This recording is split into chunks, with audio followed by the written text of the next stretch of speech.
gentlemen, welcome to the Macarena!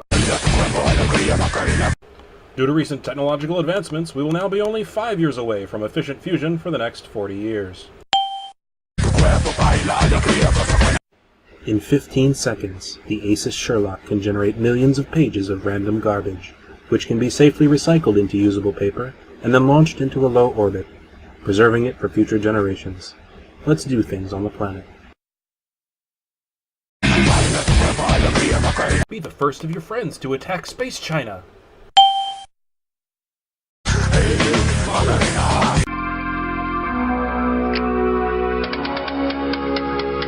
This week's guest is Keorge Sheddington, a reptilian warrior who recently returned from the 1,000 Years' War against the Andromedans. Greetings, you human scum. So is the war over? How do you feel now that you're off the front lines? It is, and I couldn't be more pleased. The contemptible beings of energy are now our batteries. Neat. Keorge, you sent me an email recently with a list of questions, the first of which was, have you seen any Zetas recently? Yes, the little gray ones with the big eyes. I'm afraid I have not. Those delicious aliens are fugitives. Report any sightings to me at once. Absolutely. You were also wondering about NSA surveillance? Indeed. They have advanced quite rapidly in the past 40 years, from landing on your moon to monitoring all domestic space. Yes. Do they plan to place observatories around 61 Cygni? I have a summer home nearby, and I should like to move a few things if they are. No, I don't think so. Are you sure? 90% sure. Good enough for me. Your next question was about a man named Nate? Yes, Nate. He's been invited to Ukraine to play games. Is he the Alpha Human now? Are you referring to NATO? Nate O, that is correct.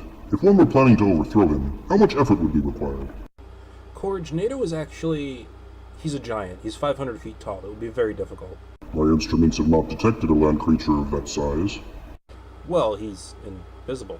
You choose your leaders wisely these days. I'm impressed. Let's move on. You mentioned you had information about the missing Malaysian Airlines plane. Can you share that with us? No, I said I have the plane. You have the plane. Are you going to return it? When my horrific experiments are complete, yes. Best of luck with that.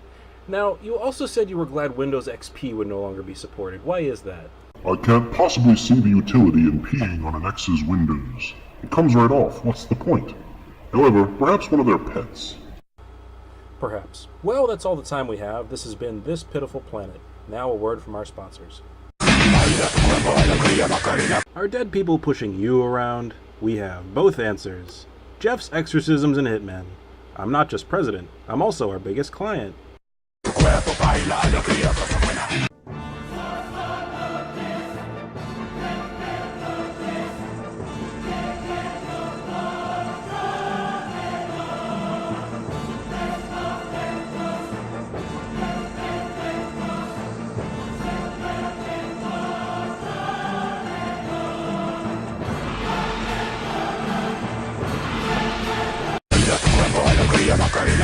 From movable hype to the issue press, stuff certainly matters.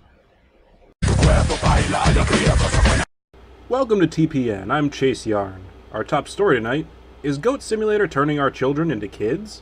Here's a short list of behavior to be on the lookout for. A recent poll conducted by TPN indicates that almost 97% of children who've played Goat Simulator exhibit at least 3 of these telltale signs. Parents who notice their children acting strangely after playing this game are urged to email or call the studio. Joining us now is the adjunct professor of animal husbandry at the University of Phoenix, Wolf Peters. Wolf, tell us about some additional goat behaviors we should be watching for. This is the dumbest story I have ever heard. You told me we were going to be discussing the realism of the game. And I bet you Phoenix told you they were a real college.